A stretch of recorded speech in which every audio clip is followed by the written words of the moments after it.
पार्टीतर्फे प्रायोजित प्रज्ञा प्रबोधिनी करिअर अकॅडमीमार्फत आपण MPSC राज्यसेवेचे online classes start केलेले आहेत आणि मॉडर्न हिस्ट्री हा टॉपिक आपण जो आहे बघतो आहे.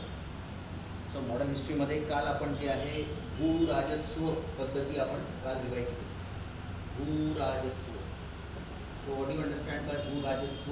काय असतं हे की शेतीमार्फत जो कर मिळवलेला आहे इंग्रजांनी, शेतीमार्फत. अच्छा, इंग्रजांनी हे कधीपासून चालू केलं सिस्टम कर मिळवण्याचं? 1771 नंतर त्यांनी टार्गेट ठरवलं की आता आपण मॅक्सिमम प्रॉफिट कमवायचं, जे आहे भारतातून मॅक्सिमम प्रॉफिट कमवायचं. आणि टॅक्सचा जो स्रोत होता, करचा जो स्रोत होता तो शेतीच होता त्या काळामध्ये. त्या काळामध्ये असे मोठे त्यावेळेस मोठे जे आहे कॉर्पोरेट नव्हते, म्हणजे खूप मोठे जे उद्योग आहेत ते नव्हते त्यावेळेस. जसं आयरन उद्योग आहे, स्टील उद्योग आहे, असे उद्योग नव्हते त्यावेळेस. शेती हा जो होता हा मुख्य स्रोत होता. तो म्हणून जो आहे भूराजस्व, जमिनीपासून जो आहे राजस्व मिळवायचं. तर आपण काल काही प्रणाली बघितली, जसं की आपण इजारेदारी जी आहे, इजारेदारी पद्धत बघितली आपण. ठीक आहे, इजारेदारी पद्धत आपण बघितली, ही वॉरन हास्टिंगद्वारे लावण्यात आली होती. ठीक आहे, याच्यामध्ये जी आहे ठेका दिले जात होता हे आपण बघितलं होतं, बरोबर. इजारेदारी प्रथानंतर आपण काय बघितलं होतं? जमीनदारी पद्धत बघितली होती, है ना. जमीनदारी पद्धत लॉर्ड कॉर्नवॉलिसची, है ना. मग आपण काय बघितली होती? रयतद्वारी पद्धत बघितली होती, रयतवारी पद्धत, है ना. आणि मग आपण जे आहे महालवारी पद्धत बघितली होती. हे चारही पद्धती आपण महालवारी, ठीक आहे, हे चारही पद्धती आपण कंप्लीट केले होते. आणि मी तुम्हाला हे सांगितलं होतं की या चारही पद्धतीतून आयोगाने प्रश्न विचारलेले आहेत. हा फेवरेट टॉपिक आहे, ठीक आहे. UPSC असेल किंवा MPSC असेल, ठीक आहे, त्या दोन्ही आयोगांचा हा फेवरेट टॉपिक आहे. इनफॅक्ट SSC असेल किंवा रेल्वेचे एक्झाम कुठे तुम्हाला याच्यावरून क्वेश्चन्स 100% दिसतील. म्हणून याला तुम्ही परफेक्ट करा आणि खासकर यांच्यावर फोकस करणं खूपच जरुरी आहे. जमीनदारी पद्धतीमध्ये तुम्हाला काय सांगितलं होतं? एकूण जे आहे जमिनीचा जो मालक असेल, जमिनीचा मालक कोण होता? इथे जमिनीचा मालक जो होता तो जमीनदार होता, ठीक आहे. इथे कोण होते मालक? इथे जो होता मालक इथे शेतकरी मालक होता, शेतकरी, ठीक आहे. शेतकरी जवळून डायरेक्ट टॅक्स, इथे शेतकरीला डायरेक्ट. अच्छा, रयतवारी पद्धती लक्षात ठेवा, ठीक आहे. शिवाजी महाराजांची पद्धत पण रयतवारीच होती, शेतकरीशी डायरेक्ट कॉन्टॅक्ट होता, ठीक आहे. शेतकरीशी डायरेक्ट कॉन्टॅक्ट असेल तर त्याला आपण रयतवारी पद्धती. आणि महाल म्हणजे कोण? गावाचा प्रमुख. जो गावाला प्रमुख असेल तो जमिनीचा मालक असेल.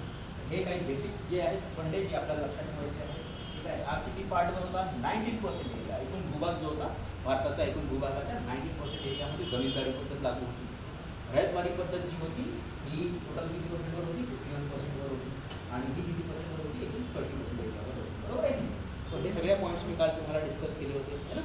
सो आणि इथले क्षेत्र मी तुम्हाला सांगितले होते. इथे कुठे कुठे लागू होती? ही बंगाल, है ना, बंगाल, बिहार, है ना, ओरिसा, ठीक आहे, आणि बरोबर बनारस वगैरे.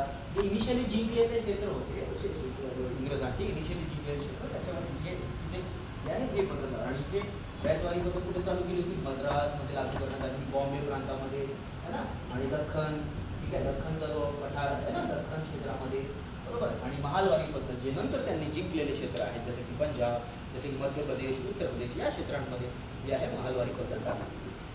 आणि तुम्हाला मी खूप आवर्जून सांगितलं होतं की जमीनदारीचा जो लागू करणारा जो त्यावेळेसचा जो बंगालचा गव्हर्नर होता तो होता कॉर्नवॉलिस, ठीक आहे.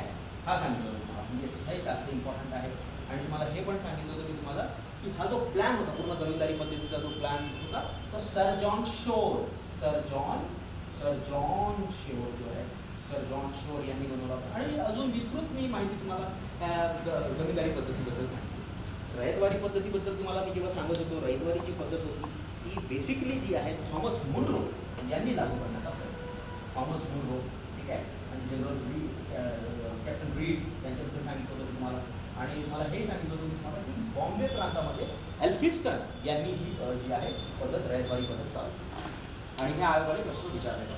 आणि महालवारी पद्धत जी आहे ती वॉल्ट मॅकेन्झी यांनी जी आहे लागू करण्यात आली. कालांतराने पंजाब वगैरे क्षेत्र जिंकलं जे आपल्या कंपनीने, आणि तिथे महालवारी पद्धती होतात. हे सगळे पॉईंट्सवर आपण काल डिस्कशन केलं आणि खूप व्यवस्थित जे आहे आपण सगळं बघितलं, ठीक आहे.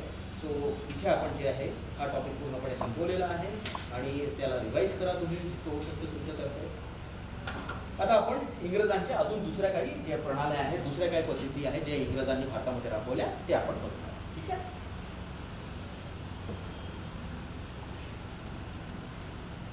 आज आपण इंग्रजांनी ज्या भारतामध्ये प्रशासकीय जे बदल करण्याचे प्रयत्न केले, प्रशासकीय जे काही फरक त्यांनी पाडला, तो आपण कुठे ना कुठे रीड करणार आहोत. खूप इम्पॉर्टंट आहे. ठीक आहे. तर त्यांनी जे प्रशासकीय बदल करण्याचे प्रयत्न केले ते 3 याच्यामध्ये डिवायडेड आहे. ठीक आहे. तो मी तुम्हाला आयडिया देऊन देतो. ठीक आहे. हे जे बदल असतील ते प्रशासकीय बदल असतील. प्रशासकीय नीती आहे. प्रशासकीय बदल. ओके. प्रशासनामध्ये ॲडमिनिस्ट्रेशनमध्ये जे चेंजेस झाले, सर्वात पहिलं तर आपण वाचलेलं आहे ऑलरेडी, दुहेरी शासन, ड्युअल गव्हर्नन्स, त्याला आपण ड्युअल गव्हर्नन्स. ठीक आहे. हे आपण वाचलं बरोबर आहे. 1665 रॉबर्ट क्लाइव्ह. दुहेरी शासन पद्धत आपण पूर्णपणे क्लिअर केली. नंतर जे आपण बघणार आहोत त्याला आपण म्हणू तैनाती फौज. तैनाती फौज हे आपण कव्हर करणार आहोत आज. नंतर दत्तक वारसा नामंजूर किंवा यालाच डॉक्ट्राइन ऑफ लॅब्स म्हणतात. Doctrine of labs. ठीक आहे. हडपती नीती आहे. ठीक आहे. डॉक्ट्राइन ऑफ लॅब्स, दत्तक वारसा, खालसा धोरण पण म्हटलं जातं. कोणाचा आहे खालसा धोरण? डलहौसीचा आहे. हे विस्तृत स्वरूपामध्ये आज आपण वाचू. याला पण आपण विस्तृत स्वरूपामध्ये वाचू आणि याला पण आपण कव्हरच करू, एक रिवाइज करूनच घेऊ. ठीक आहे. Doctrine of labs. त्याच्या व्यतिरिक्त अजून एक आहे ज्याला आपण म्हणतो फेन्स, है ना, काय म्हणतात त्याला, एक चांगलंच नाव आहे मराठीमध्ये. ठीक आहे. घेरे की नीती असं म्हणतात त्याला. घेरेची नीती बऱ्याचशा पुस्तकांमध्ये मिसिंग आहे. डिफेन्स है ना, फेन्स, रिंग ऑफ फेन्स असं म्हणतात. Ring of fence, ring of fence. So हे घेरे की नीती, हे सगळे जे आहे हे प्रशासकीय बदल जे इंग्रजांनी केले, त्या प्रशासकीय बदलला आपण आज समजून घेण्याचा प्रयत्न. Right, we will start from तैनाती फौज. तैनाती फौजपासून आपण स्टार्ट करू आणि असं करता करता आपण जाऊ आणि मग इथे एक वेळा रिवाइज करू दुहेरी शासन पद्धत. ओके. सो आगे बढ़ते हैं. बघून घ्या एक वेळा काय काय आहे, तर काय काय तुम्हाला वाचायचे, काय काय बघायचे आहे. ठीक आहे.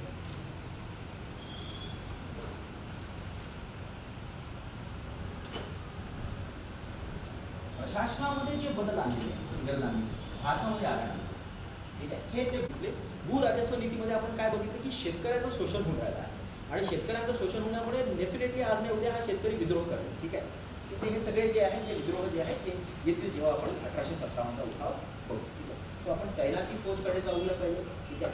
तर बरेचसे जे गोष्टी आहेत तैनाती फौजबद्दल आपण बघूया. ठीक आहे. सो तैनाती फौज, तैनाती फौज ज्याला काय म्हटलं जातं, दुसरं काय नाव आहे इंग्लिशमध्ये, सबसिडियरी अलायन्स. ठीक आहे. Very very important. तैनाती फौज आहे त्याचा जो जनक आहे, कोणाला म्हणतात, लॉर्ड वेलेस्ली नाव. लॉर्ड वेलेस्ली याला म्हणतात. पण असं नाही आहे की वेलेस्लीनेच त्याचा प्रारंभ भारतामध्ये केला. हाच इम्पॉर्टंट पॉईंट आहे. ठीक आहे. त्याचा जो प्रारंभ आहे, त्याला स्टार्ट करण्याचा प्रयत्न जो आहे, त्याचा प्रारंभ करण्याचा प्रयत्न ज्यांनी केला तो आहे डुप्ले. डुप्ले तुम्हाला आठवते की नाही, डुप्लेक्स असं इंग्लिशमध्ये शब्द आहे. हा डुप्ले तुम्हाला आठवतो? चला सांगा, डुप्ले कोणता गव्हर्नर आहे, कोणत्या याचा गव्हर्नर जनरल आहे? डच, फ्रेंच, इंग्रज, पोर्तुगीज, कोणाचा गव्हर्नर? चला लिहा कमेंटमध्ये. यांनी स्टार्ट केली. ठीक आहे. सर्वप्रथम याचा जो आहे प्रारंभ केलेला आहे आणि सर्वप्रथम जो आहे हा प्रयोग आहे. हा प्रयोग जो आहे हा डुप्लेचाच प्रयोग आहे. नाव इथे जनक विचारल्यास ॲन्सर लॉर्ड वेलेस्ली आहे, पण प्रथम प्रयोग करण्याचा कोणी प्रयत्न केला तो डुप्ले आहे. तर डुप्ले तुम्हाला मी आठवत असेल 1742ची गोष्ट आहे आणि तुम्हाला तेव्हा मी हे जे आहे फ्रेंच शिकवताना मी तुम्हाला क्लिअरली सांगितलं होतं की हा जेव्हा डुप्ले भारतामध्ये आला याने जे आहे इथल्या राजकीय व्यवस्थेमध्ये इंटरफेअर करण्याचा प्रयत्न केला होता डुप्लेने. आणि त्याच्यामुळेच काय झालं होतं की इंग्रज चिडले होते आणि त्याच्यामुळे इंग्रज आणि फ्रेंचांच्यामध्ये वाद झाले होते, ज्याला आपण कॅर्नाटिक वॉर म्हणतो. तर नो डाऊट फ्रेंच आणि इंग्रजांमध्ये जे भारतामध्ये जे युद्ध झाले होते ते कुठे ना कुठे डुपल्याचं पण एक कारण होतं, ठीक आहे. आणि हा जो डुपले होता यानेच जे आहे अशा पद्धतीने आपली जी फौज आहे, अरे बा माझी फौज वापरून घ्या, अशा पद्धतीने तो मदत देत होता इथले जे लोकल राजे होते त्यांना, इथले जे लोकल संस्थानिके होते त्यांना. आणि तिथून जे आहे तो याने स्टार्ट केलं होतं, पण त्याचा पूर्णपणे व्यवस्थित वापर, ह्या तैनाती फौजचा व्यवस्थित वापर करणारा जो व्यक्ती आहे त्यांचं नाव आहे लॉर्ड वेलेस्ली. ठीक आहे. लॉर्ड वेलेस्ली तुम्हाला आठवत असेल, मी 4थ्या म्हैसूर युद्धामध्ये तुम्हाला लॉर्ड वेलेस्लीबद्दल सांगितलं होतं. त्यांनीच टिपू सुलतानची त्याच्याच काळामध्ये जे आहे 4थ्या म्हैसूर युद्धाचं नेतृत्व लॉर्ड वेलेस्ली करत होते आणि तेच गव्हर्नर पण होते. तर त्यांच्याच काळात टिपू सुलतानची पण हत्या झाली होती. ओके. सो ही संधी काय आहे बेसिक, ठीक आहे. सो संधी अशी आहे की ही तैनाती फौज संधी काय आहे, किंवा इंग्रजांची जी फौज आहे, इंग्रजांची जी फौज आहे, ठीक आहे, इंग्रजांची जी फौज आहे, एक प्रकारे ही जी फौज आहे ती भारतीय जे संस्थानिक होते, ते भारतीय जे राजे होते. आता या भारतीय राजांना काय वाटत होतं इंग्रजांच्या फौजच्या बद्दल, जरा आपण याला पाहू. भारतीय राजांना असं वाटत होतं की ही जी फौज आहे, ही जी इंग्रजांची फौज आहे, ही विजयी फौज आहे, ठीक आहे, ही कधीच हारू शकत नाही, ठीक आहे.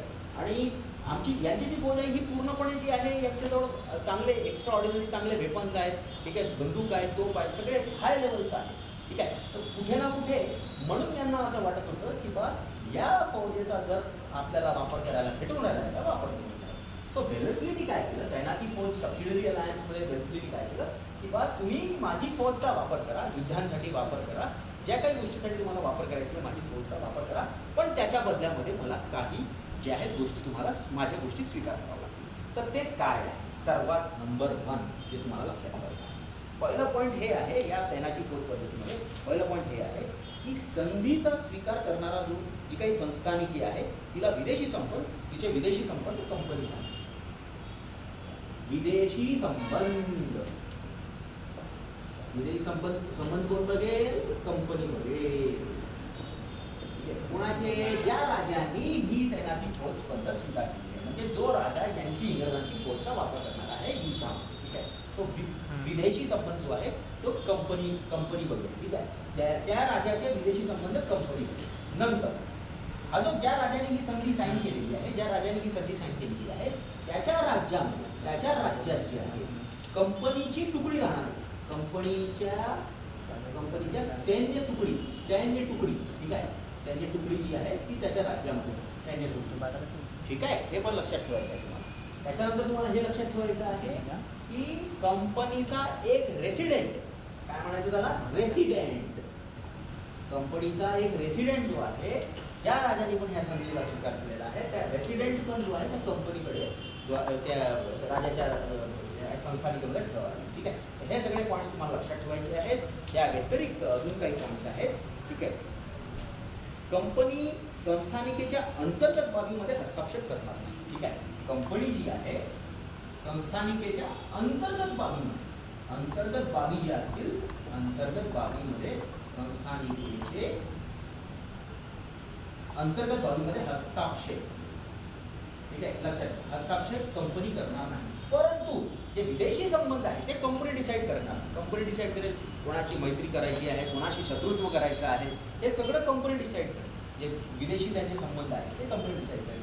आणि अंतर्गत बाबीमध्ये हस्तक्षेप पण जे आहे कंपनी करणार नाही, एक रेसिडेंट ठेवणार, ठीक आहे.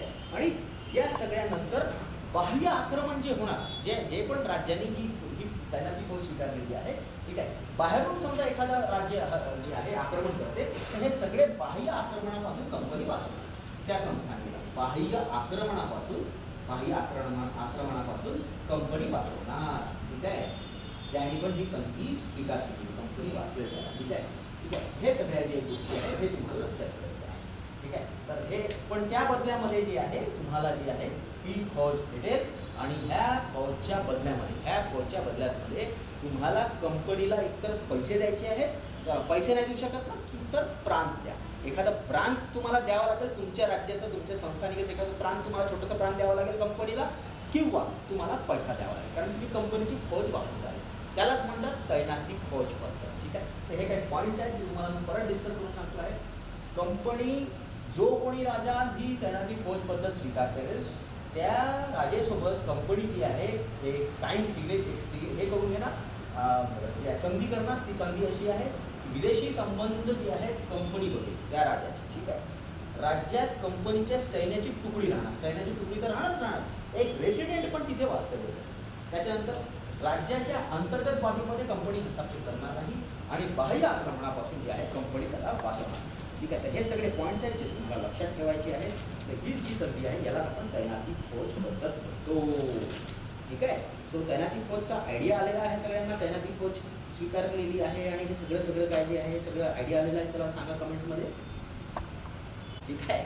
कंपनीने तैनाती फौजचा एक लॉलीपॉप या सगळ्या संस्थानिकांसमोर फेकला.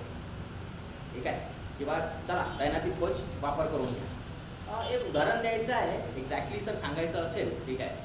तर हे समजून घ्या की हा चान्स आहे सगळ्यांजवळ. ठीक आहे. तुम्ही आमची फौज घेऊन घ्या, आमची फौज घेऊन घ्या, किरायाने आमची फौज.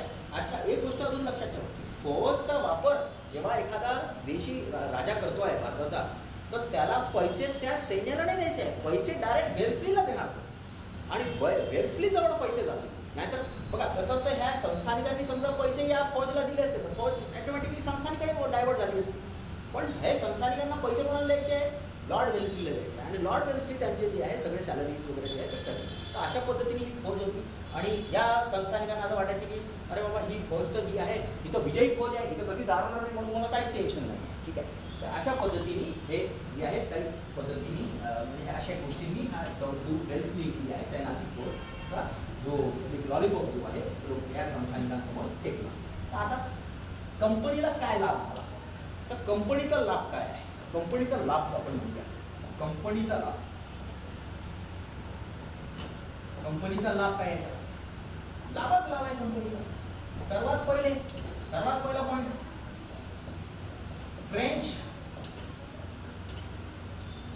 फ्रेंचचं नेतृत्व कमी झालं. फ्रेंच कमी झाले. फ्रेंच कसे काय कमी झाले? फ्रेंच पूर्णपणे म्हणजे फ्रेंचांचा काही हस्तक्षेप होणार नाही. आता तुम्ही सांगा मला, फ्रेंचांचा हस्तक्षेप कसं काय गायब झालं? फ्रेंचांचं हस्तक्षेप असं गायब झालं, अरे तुम्हाला कोणाशी संबंध बनवायचे आहेत, कोणाशी तुम्ही मैत्री कराल, कोणाशी शत्रुत्व कराल, एखादा युरोपियन तुम्हाला अपॉइंट करायचा आहे की नाही करायचं आहे हे कोण बघणार आहे? हे कंपनी बघणार आहे. मग ॲटोमॅटिकली जे फ्रेंचांचं जे हे आहे हस्तक्षेप तो काय झालेला आहे? तो कमी झालेला आहे. क्लिअर आहे सगळ्यांना पॉईंट? फ्रेंचांचा हस्तक्षेप बंद झाला. ठीक आहे. फ्रेंचांचा हस्तक्षेप पूर्णपणे काय झालं? बंद झाला. ठीक आहे. कंपनीची शक्ती वाढली. कंपनीची शक्ती आहे ना, आणि प्रतिष्ठा पण वाढलेली आहे. कंपनीची शक्ती पण वाढली आणि प्रतिष्ठा पण वाढलेली आहे. ठीक आहे. सो अशा पद्धतीने आहे ना. आणि संस्थानिकांच्या खर्चावर कंपनीने जे आहे खूप मोठ्या प्रमाणात मोठी सेना बनवली. ठीक आहे. आता संस्थानिके जे आहे ते पैसे देऊन राहिले ना, खूप मोठ्या प्रमाणात पैसे देत आहेत कंपनीला.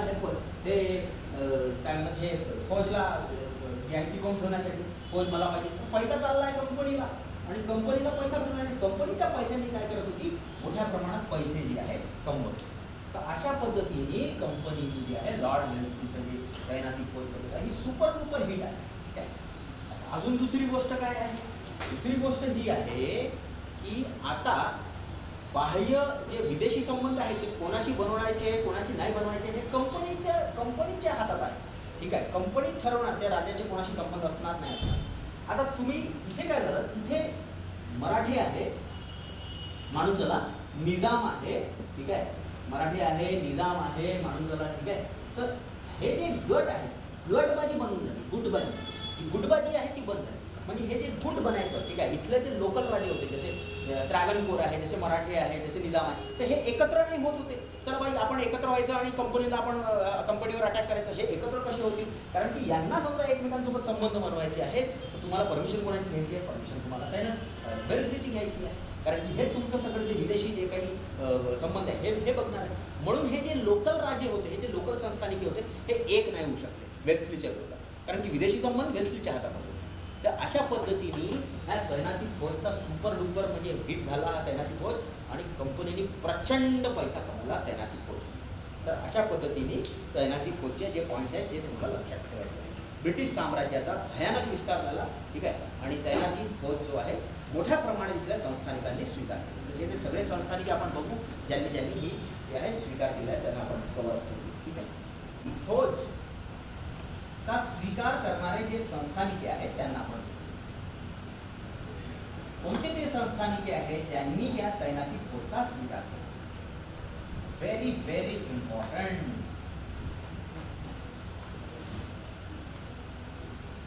तैनाती फौजचा जो स्वीकार आहे, ठीक आहे, करणार क्लिअर येते, पूर्ण येते मॅप.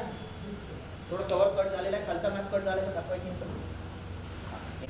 ठीक आहे. सर्वात पहिला जो स्वीकार करणारा जो व्यक्ती होता, जो संस्थानिका होती, त्याचं नाव आहे हैदराबादचा निजाम.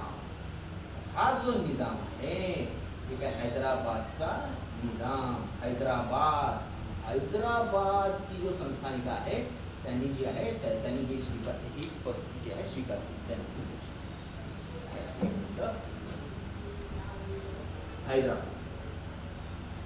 हैदराबादनी स्वीकार कधी केली? 1799. हा पहिला व्यक्ती, हा पहिली संस्थानिका आहे भारताची ज्यांनी तैनाती फौज स्वीकारली. त्याच्यानंतर जे आहे हिअर कम्स कोणा इकडे म्हैसूर आहे, म्हैसूर. ठीक आहे, म्हैसूर. सेम इयर 1799 बालक बसवण्यात आला वोडेयार साम्राज्याचा, बरोबर आहे, कृष्णराज तुम्हाला सांगितलं होतं. ठीक आहे. मग त्याच्यानंतर कोण येतं? त्याच्यानंतर येतं तांजोर. तांजोरचा जो इयर आहे तो आहे 1799. ठीक आहे, 1799. याचा पण 1799, पण पहिला आहे निजाम, हैदराबादचा निजाम. क्लिअर आहे सगळ्यांना खालचे. मग त्याच्यानंतर जे आहे वरती जे आहे गायकवाडांनी स्वीकार केलं होतं. गायकवाड 1800.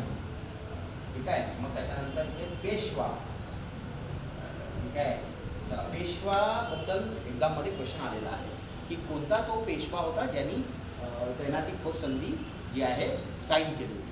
कोण आहे, म्हणजे कोणत्या पेशवांनी साईन केली होती? चला कमेंटमध्ये सांगा, कोणाला माहिती आहे, बघूया आन्सर कोणी आहे का. पेशवा 1802. पेशवा 1802. मग त्याच्यानंतर इथे भोसले आहेत, नागपूरचे भोसले. नागपूरचे जे भोसले आहेत, नागपूरचे भोसले जे आहेत ते आहेत 1803. ठीक आहे, 1803 भोसले. ओके. त्याच्यानंतर अवध लक्षात ठेवा, अवध आणि शिंदे ग्वाल्हेरचे शिंदेंनी स्वीकार केलेला आहे 1804. ठीक आहे. अवध आहे इकडे, बरोबर.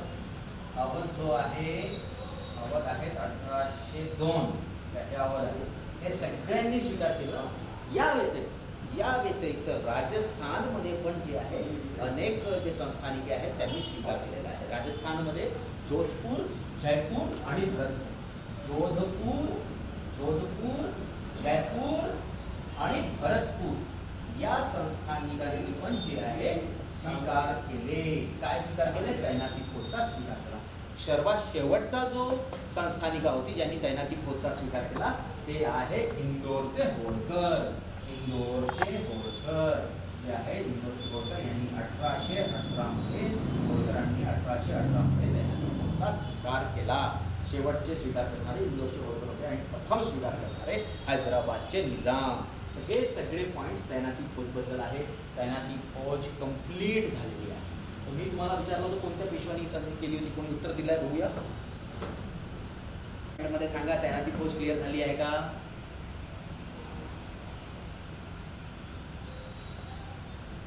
ठीक आहे. हैदराबादच्या निजामला 1798 करतो. एक करेक्शन आहे फक्त. ठीक आहे. हैदराबादचे निजाम प्रथम 1798, त्याला करेक्शन करतो. बाकी सगळ्यांना समजलेलं आहे सगळे. सो आता तैनाती फौज आपली कंप्लीट झालेली आहे. ठीक आहे. तर आता आपण तैनाती फौज कंप्लीट करून जाऊया पुढे. आपला जो पुढचा टॉपिक आहे तो आहे खालसा धोरण, आहे ना. खालसा धोरणकडे जाऊ आपण, त्याला पण समजून घेऊ पूर्ण. खालसा धोरण जशा पद्धतीने तैनाती फौज सेम तसंच करणार.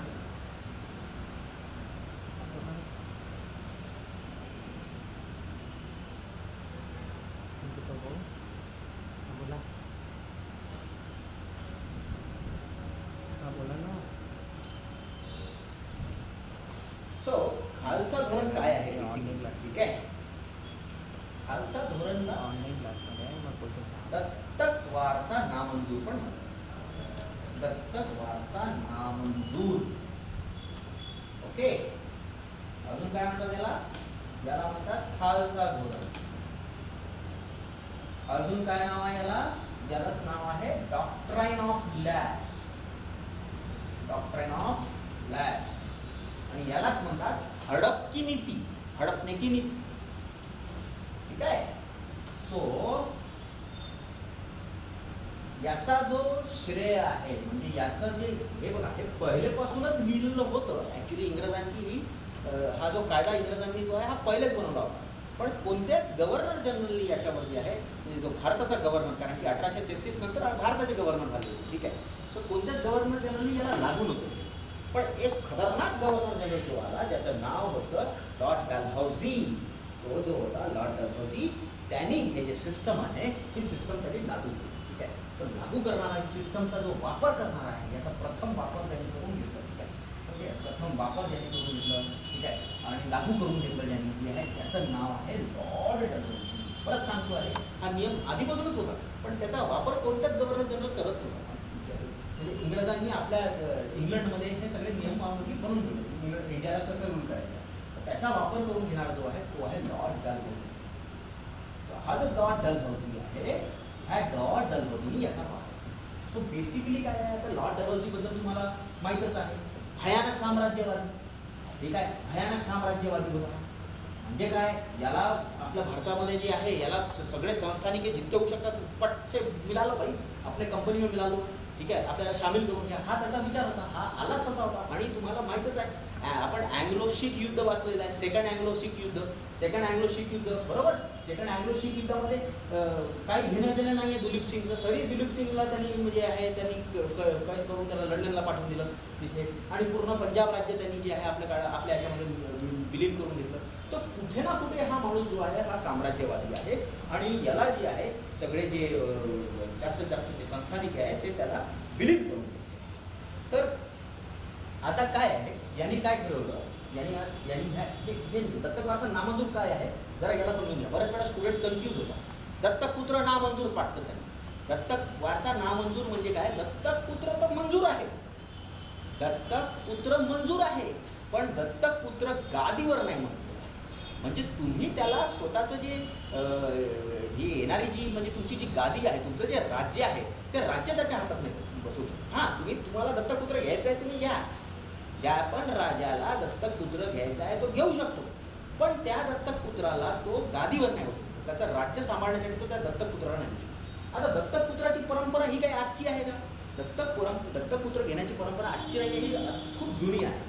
ठीक आहे. आपण अनेक राजांना बघू शकतो की त्यांनी दत्तक आपले पुत्र घेतले, कारण की त्यांना जेव्हा पण एखाद्या राजाला साम्राज्य आपलं वाढवायचं आहे आणि त्याला जर त्याच्याजवळ जर मग पुत्र नसेल तर तो दत्तक घेऊ शकतो. इनफॅक्ट हे दत्तक पुत्राची परंपरा आजही चालू आहे. आजही जे आहे तुम्ही दत्तक घेऊ शकता. आपलं जे हे असतं काय म्हणतो आपण त्याला, ते दत्तक घेतात ना, त्याला म्हणतात ते ठिकाण. त्या ठिकाणावर तुम्ही जाऊन जे आहे गव्हर्नमेंटचे जे बनलेले नॉर्म्स आहेत, गव्हर्नमेंटचे बनलेले जे नॉर्म्स आहेत, कायदे आहेत, त्याच्यातून जे आहे तुम्ही जाऊन दत्तक पुत्र घेऊ शकतो.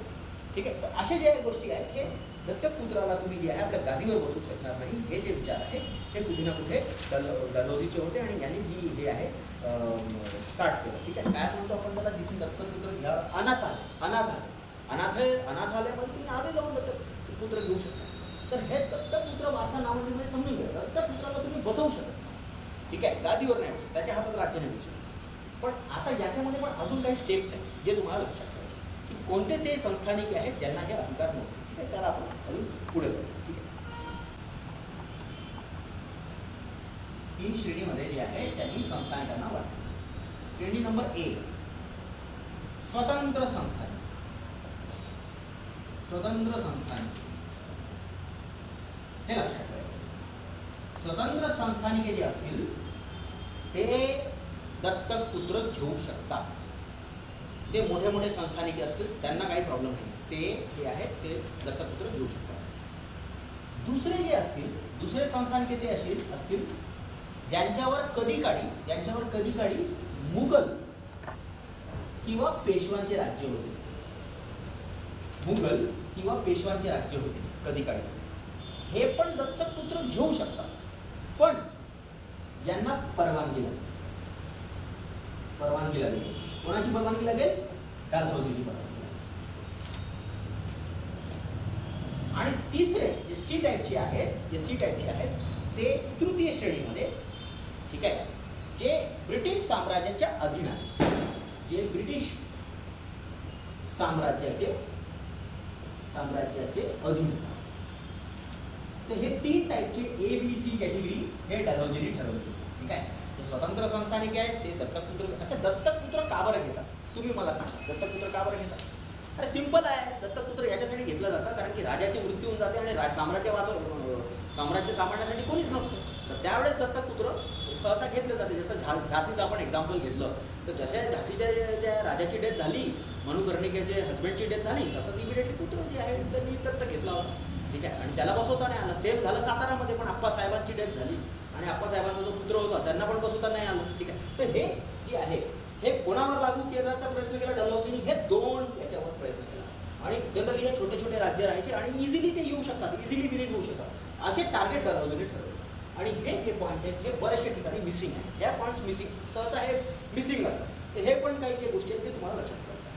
त्याने 3 श्रेणीमध्ये ते वाटून घेतले. जसं की एक जे आहे स्वतंत्र संस्थानिके, त्यांना परवानगी असेल ते दत्तकपुत्र वगैरे घेऊ शकतात. आणि ते मोठे आहेत, ते स्वतंत्र आहेत, तर त्यांच्यावर कोणी काही आक्रमण वगैरे पण करू शकणार. आणि मुघल आणि पेशवाच्या कधी जे असतील त्यांच्या अंडरमध्ये असतील त्यांना परवानगी लागेल डलहौसीची. ठीक आहे, ते पण घेऊ शकतात पण परवानगी. आणि जे ब्रिटिश साम्राज्याच्या अधीन आहेत त्यांना समजा जे आहे दत्तकपुत्र घ्यावं लागेल तर त्यांना परमिशनच नाही. हे 3 याच्यामध्ये त्यांनी डिव्हिजन केलं आणि अजून पुढे त्यांनी जे आहे एक्झॅक्टली स्टार्ट केलं. ठीक आहे, तर आपण बघूया.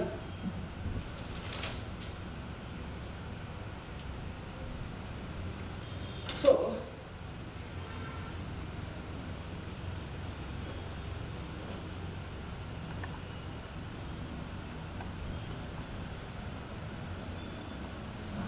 डेथ झाल्यामुळे जे आहे त्यांचा जो दत्तक मुलगा होता, त्यांच्या दत्तक मुलाला जे आहे म्हणजे गादीवर बसवायचं होतं. दत्तक मुलगा आप्पासाहेबांना होता. ठीक आहे, पण जेव्हा आप्पासाहेबांची डेथ झाली, ठीक आहे, तर त्याला जे आहे त्याच्या हातामध्ये राज्य जेव्हा जे बसवण्याची पद्धत होती, त्याला राजा बनवण्याची जी पद्धत होती, त्याला जी गादीवर बसवण्याची जी पद्धत होती, त्याच्यामध्ये हस्तक्षेप केला डलहौसीने. आणि डलहौसीने म्हटलं की नाही, याचा दत्तक वारसा नामंजूर आहे, तुम्ही जे आहे तुम्ही आधीच आमच्या अधीन आहात आणि तुम्हाला नॉट अलाउड आहे. आणि म्हणून जे आहे सातारा हे पहिलं जे आहे संस्थानिका बनली. ठीक आहे, अशा पद्धतीने जी काय मान्यता जी आहे त्याची रद्द करण्यात आली साताराची, आणि साताराची मान्यता रद्द करून डलहौसीने आपल्या याच्यामध्ये जे आहे त्याला विलीन करून दिलं, कंपनीमध्ये त्या राज्याला पूर्णपणे विलीन करून दिलं. सो हे सातारा पहिला राज्य होतं. ठीक आहे, मग त्याच्यानंतर काय आहे, जैतापूर आहे. जैतापूर, ठीक आहे, जैतापूर सेकंड आहे. जैतापूर सगळ्यांना माहिती आहे. जैतापूर जे आहे ते बुंदेलखंड कुठे आहे? बुंदेलखंड कुठे आहे? गेलीस बुंदेलखंड सगळ्यांना माहिती आहे. बुंदेलखंड जे आहे 1849ची गोष्ट आहे. बुंदेलखंड बद्दल तुम्हाला माहिती असेल. सो हा आपला जो आहे विकल्पी जो भाग आहे, नर्मदा नदी वाहते, बरोबर आहे.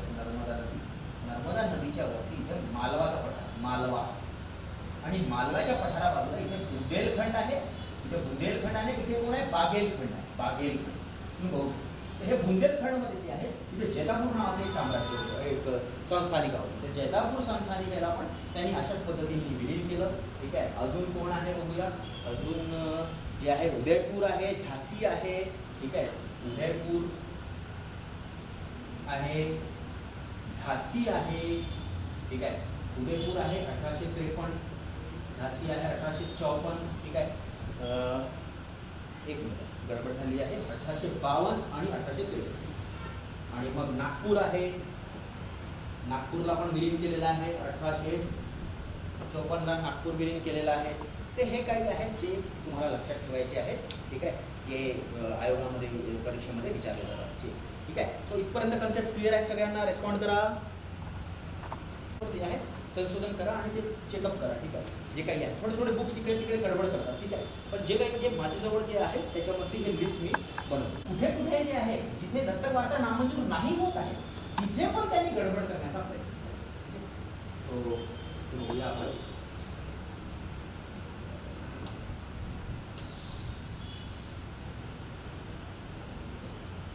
आता अवधची गोष्ट, सगळ्यांना अवध आठवतं, सगळ्यांना अवध माहिती आहे. ठीक आहे, सगळ्यांना अवध माहिती आहे. ठीक आहे, हा तोच अवध आहे. अवधला 1856ची गोष्ट आहे. अवधला जो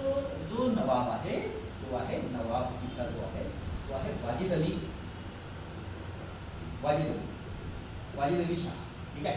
हा जो वाजिद अली आहे, या वाजिद अलीला म्हटलं की म्हणजे तुम्हाला जे तुमचं जे प्रशासन आहे, तुमचं जे प्रशासन आहे ते योग्य नाही आहे, तुम्ही बरोबर योग्य पद्धतीने प्रशासन नाही करू आणि मोठ्या प्रमाणात भ्रष्टाचार आहे तुमच्या अवधमध्ये, ठीक आहे. मोठ्या प्रमाणात भ्रष्टाचार आहे, तुमचं प्रशासन पण चांगलं नाही आहे, म्हणजे कुशासन आहे एक प्रकारचं, ठीक आहे. तुमचे प्रशासन चांगलं असेल त्याला म्हणतो आपण कुशासन, ठीक आहे. कुशासन आहे प्रशासन, ठीक आहे. सुशासन म्हणजे चांगलं शासन आणि कुशासन म्हणजे वाईट प्रकारचं शासन. आणि तुम्हाला 1760 जे आहेत प्रॉब्लेम्स आहेत, तुम्ही खूप सारे वाईफ्स तुमचे करून ठेवलेले आहेत, खूप सारे तुमच्या बायका आहेत आणि खूप प्रॉब्लेम्स आहेत तुमच्या राज्यामध्ये, काही बरोबर तुमचं प्रशासन नाही आहे वगैरे वगैरे सगळं काय करून वाजिद अलीला जे आहे पकडलं आणि त्याला डिपोर्ट केलं कलकत्ता, आणि कलकत्ताला त्याला तिथे कैद केलं. आणि हा जो अवध आहे त्याला पण एक पुत्र आहे वाजिद, त्याला पण पुत्र आहे वाजिद, त्याला पकडलं आणि त्याचं जे अवध राज्य आहे ते विलीन करून घेतलं. आता अवध राज्याला विलीन करून घेतलं. आता अवध सोबत तुम्हीच लक्षात ठेवा, तुम्ही सांगा मला 1765ला काय झालेलं आहे अवध सोबत? 1765ला अवध सोबत काय झालेलं आहे तुम्ही सांगा मला, लिहा तुम्ही कमेंटमध्ये सांगा मला सांगा काय काय झालेलं आहे 1765 मध्ये अवध सोबत.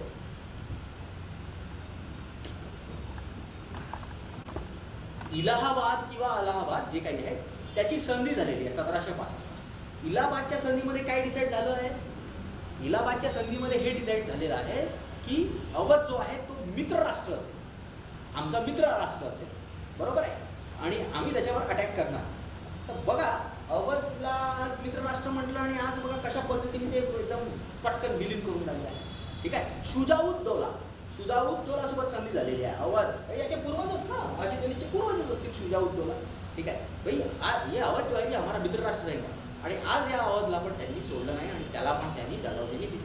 तर अशा पद्धतीचे धोरण जे आहे त्याला हेच खालचा आहे, हेच खालचा, ठीक आहे, खालचा झाला आहे, ठीक आहे. काय खालचा झाला? अवध, ठीक आहे. आणि बाकीचे काय आहे? दत्तक वारसा नामंजूर आहे, ठीक आहे. तर बरेच वेळा खालचा जे आहे सगळ्यांसाठी पण वापरतात, पण ॲक्च्युअल खालचा हे झालेला आहे, अवध झालेला आहे, ठीक आहे. बाकीतून दत्तक वारसा नामंजूर आहे, ठीक आहे. तर अशा गोष्टी ज्या आहेत हे बारीक काही पॉईंट आहेत जे तुम्हाला लक्षात ठेवायचे आहे.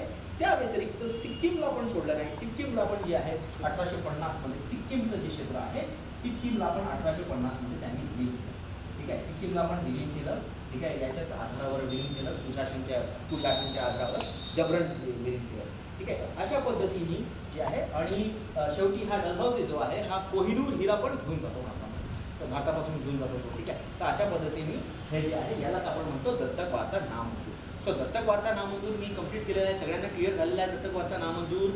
कमेंटमध्ये सांगा. फौज स्वीकार केलेली आहे, अवध कोणाकडे लक्षात ठेवा. हे गोष्टी आहेत जे तुम्हाला लक्षात ठेवायचे आहे. सो अशा पद्धतीने डलहौसीचं जे आहे दत्तक वारसा नामंजूर, तर ते पूर्ण जितकं होऊ शकतं तितकंच पूर्ण एलॉबरेट केलेलं आहे, ठीक आहे. तर काही शॉर्टकट नाही त्याच्यामध्ये, ठीक आहे. पूर्ण मॅक्सिमम जे आहेत ते तुम्हाला गोष्टी समजून येतील. आता एक आहे रिंग ऑफ फेन्स, घेरेकी नीती. रिंग ऑफ फेन्स, घेरेकी नीती. सो आपण बघूया रिंग ऑफ फेन्स किंवा घेरेकी नीती काय आहे.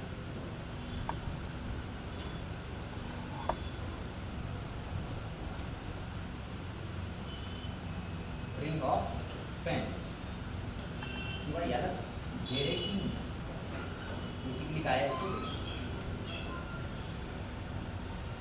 रिंग ऑफ फेन्स किंवा घेरेची नीतीला आपण समजून याचा श्रेय जो आहे तो जातो वॉरन हॅस्टिंग्स. वॉरन हॅस्टिंग्स, ठीक आहे. तोच वॉरन हॅस्टिंग्स ज्यांनी दत्तक वारसा ज्यांनी दुहेरी शासन पद्धत बंद केली होती, वॉरन हॅस्टिंग्स, बरोबर आहे. बरं, दुहेरी शासन पद्धत कोणी लागू केली होती? व्हिडिओ क्वालिटी काय झालेली आहे? हा जो वॉरन हॅस्टिंग आहे यांनी रिंग ऑफ फेन्सची नीती स्टार्ट केली. त्याचं कारण आहे काय? आता हे घेरेची नीती काय आहे? आता घेरेची नीती म्हणजे बेसिकली मानून चला हा बंगाल आहे, ठीक आहे. बंगालच्या बाजूला मानून चला अवध आहे, ठीक आहे. एक बाजूचं राज्य आहे अवध, ठीक आहे. मानून चला बंगालच्या बाजूला अवध राज्य आहे, तर अवध राज्य आहे. मानून चला इथे काही दुसरं राज्य आहे, ठीक आहे. किंवा दुसरं काहीतरी राज्य असेल.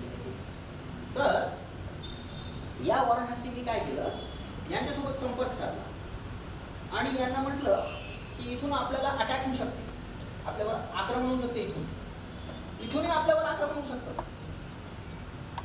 कारण की वॉरन हॅस्टिंगच्या काळामध्ये हे खूप स्ट्रॉंग होते, हो. ही काय आहे, घेरेची नीती काय आहे याला समजून घेऊ आपण. घेरेची नीती, आता हा वॉरन हॅस्टिंग नवीन नवीन आलेला आहे भारतामध्ये आणि त्याच्या काळामध्ये जे आहे हे खूप स्ट्रॉंग आहे. अफगाण स्ट्रॉंग आहेत, मराठे स्ट्रॉंग आहे. तर हे त्यांनी काय केलं, त्यांनी आता हे जे बाजूला त्याचे राज्य आहेत, बंगालच्या आजूबाजूला राज्य आहेत, त्यांच्यासोबत संपर्क साधून त्यांनी त्यांची जी बाउंड्री आहे त्या बाउंड्रीला स्ट्रॉंग करण्याचा प्रयत्न केला. त्यांच्या बाउंड्रीला स्ट्रॉंग करण्याचा प्रयत्न केला. आजूबाजूकडून जे आक्रमण होऊ शकतात ते आक्रमण नाही झाले पाहिजे म्हणून त्यांच्या बाउंड्रीला स्ट्रॉंग केलं आहे.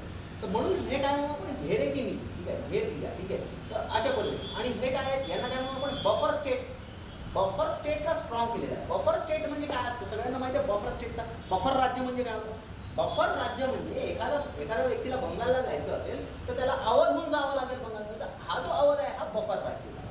तो बफर स्टेट त्यांनी निर्माण केले या वॉरन हॅस्टिंगने ह्या रिंग ऑफ फेन्सच्या अंतर्गत, ठीक आहे. तर एवढंच हे आहे, लक्षात ठेवण्यासारखं अजून असं काही विशेष नाही आहे जे तुम्हाला वॉरन हॅस्टिंग्सच्या बद्दल तुम्हाला माहीत पाहिजे की त्यांनी घेरेची नीतीचा प्रारंभ केला होता.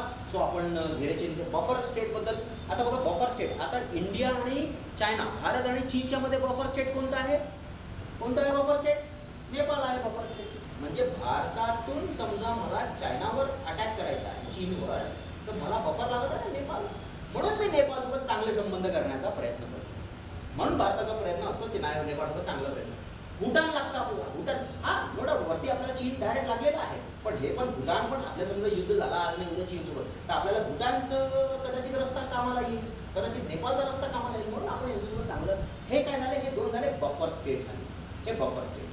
So this is not buffer state. आणि अशा पद्धतीने जे बफर राज्य आहेत ते निर्माण केले आणि घेरा यांच्यासोबत वाचण्यासाठी त्यांनी जे आहे घेराचा निर्माण केला, त्यालाच आपण म्हणतो घेरेची नीती. So this is ring of fence. So आपण काय काय कव्हर केलं आता आपण कव्हर केलं, सर्वात पहिले आपण केलं जे आहे तैनाती फौज. तैनाती फौजचा आपण पूर्णपणे कंप्लीट केलं. सेकंड, तैनाती फौज नंतर आपण काय कंप्लीट केलं, त्याच्यानंतर आपण कंप्लीट केलं दत्तक वारसा नामंजूर, ठीक आहे. त्याच्यानंतर आपण काय कंप्लीट केलं, येस, त्याच्यानंतर आपण रिंग ऑफ फॅन्स हे कंप्लीट केलं. आणि त्याच्या अगोदर तुम्हाला अजून एक लक्षात ठेवायचं आहे, हे सगळे जे प्रशासकीय बदल आहेत, इंग्रजांचे जे प्रशासकीय बदल आहेत ते आपण बघतोय. अजून त्याच्या व्यतिरिक्त अजून काय आहे, दुहेरी शासन पद्धत. दुहेरी शासन पद्धती तुम्हाला शिकवलेली आहे. दुहेरी शासन पद्धत कोणी लागू केली होती, रॉबर्ट क्लाइव्हनी लागू केली होती. कुठे कुठे लागू केली होती, बंगाल, बिहार, ओरिसा, ठीक आहे. दुहेरी शासन पद्धतीमध्ये काय होत होतं, जे कर वसूल करण्याचे जे अधिकार होते ते इंग्रजांचे होते आणि जे फौजदारी अधिकार होते, ठीक आहे, फौजदारी अधिकारी होते ते नवाबाकडे होते. नवाब कोण, मीर जाफर, ठीक आहे. नवाब कोण, मीर जाफर. आणि इथे जे कर वसूल करण्यासाठी 3 अधिकारी पण तुम्हाला मी सांगितले होते. राय दुर्लभ होता आहे ना. तर हे सगळे जे पॉईंट्स आहेत ते तुम्हाला मी सांगितले होते. तर हे सगळे जे पद्धती आहेत, इंग्रजांचे प्रशासकीय बदल जे आहेत ते आपण आता टॉपिक कव्हर केलेला आहे आणि आता पुढे चाललो आहे. ओके, या टॉपिक्समध्ये काही प्रॉब्लेम असेल तर कमेंटमध्ये सांगा. परेशान, या सगळ्या गोष्टींमुळे कोण परेशान, भारताचे लोक परेशान आहेत कुठे ना कुठे, ठीक आहे. भारताचे लोकमध्ये आता आपण जे भूराजस्व पद्धत बघितली त्याच्यामध्ये शेतकरी परेशान आहे, बरोबर आहे. त्याच्यानंतर आपण बघितलं आता जे तैनाती फौज आहे, त्या तैनाती फौजमध्ये फौज परेशान निघतं, ठीक आहे, की बा जे आहे, आणि राजेही परेशान तैनाती फौजमध्ये, ठीक आहे. त्याच्यानंतर दत्तक वारसा मंदिरमध्ये संस्थानिके परेशान, लोक परेशान. लोक पण राजांना पसंत करत असतील ना आपल्या इलाका, बरोबर आहे. जसं वाजिद अली त्याचे अवधमुळे त्याचे लोक त्याला पसंत करते, आमचा राजा, आमचा नवाब करून, है ना. तर हे सगळे जे आहेत हे सगळे कुठे ना कुठे भारतामध्ये सगळे परेशान होतात. आणि हे सगळे लोक परेशान झाल्यामुळे काय झाला, तो असा गुब्बारा जो आहे तो असं फुगत गेला आणि तो गुब्बाराचा फुटला. जो विरोध होता इंग्रजांच्या प्रती तो फुटला. आणि तो जो विरोध आहे त्या विरोधालाच आपण काय म्हणतो, क्रांती म्हणतो. म्हणून आपण 1857 जी आहे क्रांती, 1857चा उठाव, 1857चा उठाव आपण असतो. या पद्धतीने आपण जे आहे 1857चा उठाव आपण करणार, ठीक आहे. 1857चे उठाव बघा. कधी पण जेव्हा क्रांती होते, ती क्रांती काय म्हणजे हे काही म्हणजे 10 दिवसात नाही होत किंवा 15 दिवसात नाही होत, त्याचे काही कारणं असतात, ठीक आहे. त्याचे काही कारणं असतात, ठीक आहे. सो आपण आता कारणं बघूया, ठीक आहे. त्याचे कारण जसं पहिलं आपण बघूया राजकीय कारण.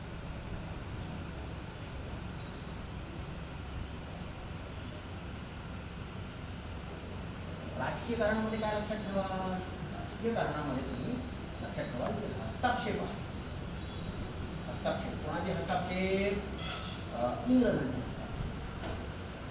हे हस्तक्षेपामुळे जे आहेत, जे इथले जे संस्थानिक आहेत त्या संस्थानिकांमध्ये हस्तक्षेप केल्यामुळे जे आहे लोक तिथे जे आहे त्यांच्या विरोधात जाऊन क्रांती करू लागले. ठीक आहे. राजकीय कारण लक्षात ठेवा, प्रशासकीय कारण लक्षात ठेवा.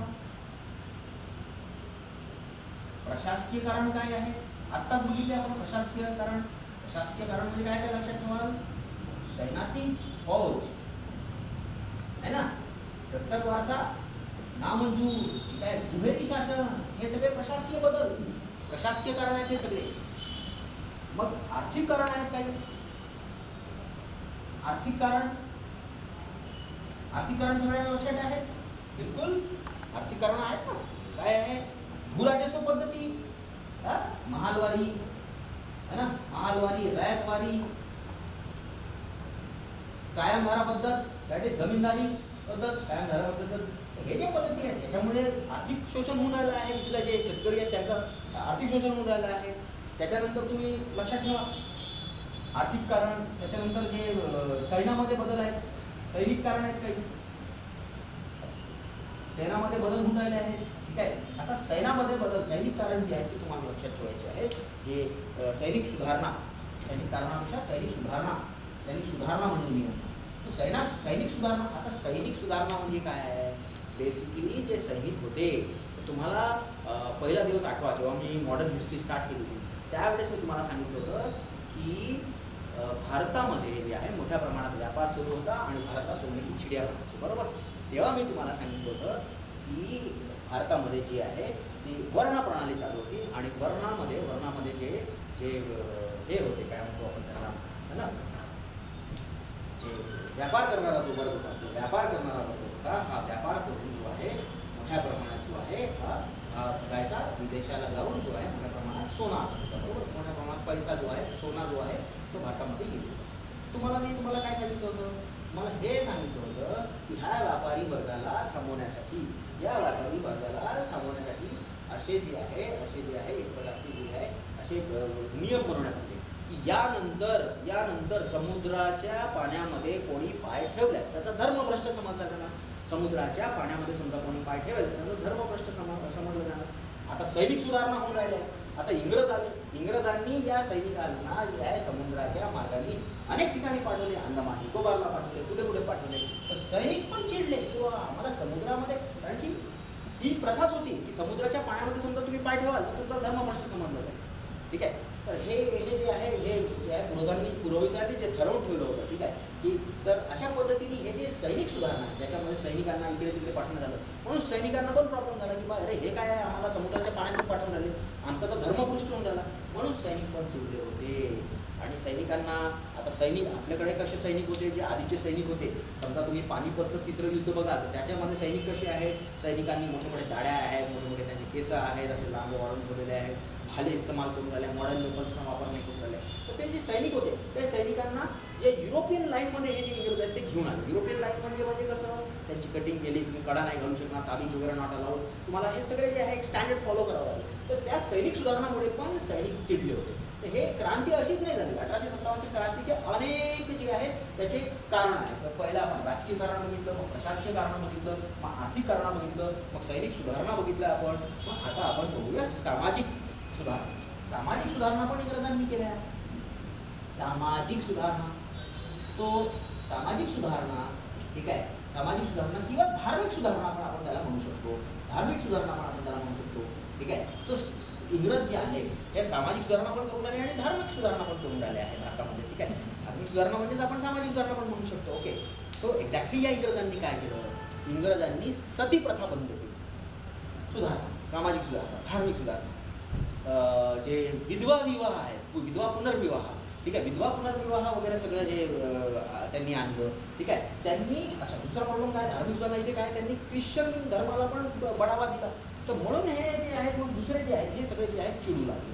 तर अशा पद्धतीने जे सुधारणा आहेत ते इंग्रजांनी जे आहे ते केले भारतामध्ये आणि हे सगळे सुधारणामुळे जे आहे प्रॉब्लेम निर्माण झाला.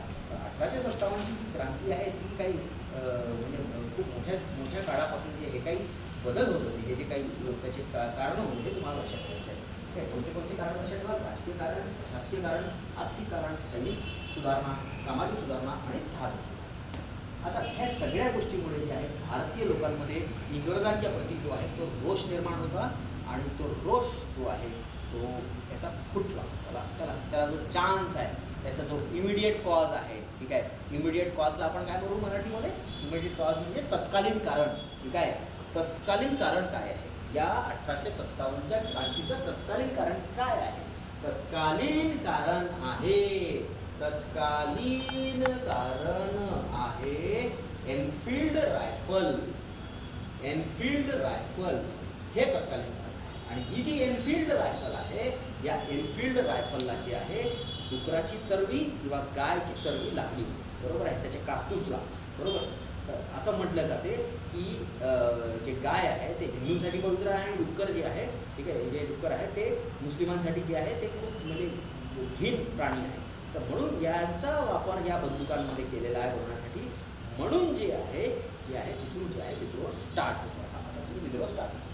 आणि मग तुम्ही बघू शकता जे काही हे जे झालेलं आहे दत्तक वाचा नाम म्हणजे जितके पण राजेवाटे होते ते सगळ्यांनी कालांतराने या युद्धामध्ये पार्टिसिपेट केलं. तर उद्याचा जो टॉपिक आहे तो आहे आपला 1857ची क्रांती. तो उद्या आपण बघू, ठीक आहे. सो इथपर्यंत आज सगळं काही स्पष्ट झालेलं आहे. काही प्रॉब्लेम्स? ठीक आहे, चला. जय भीम, जय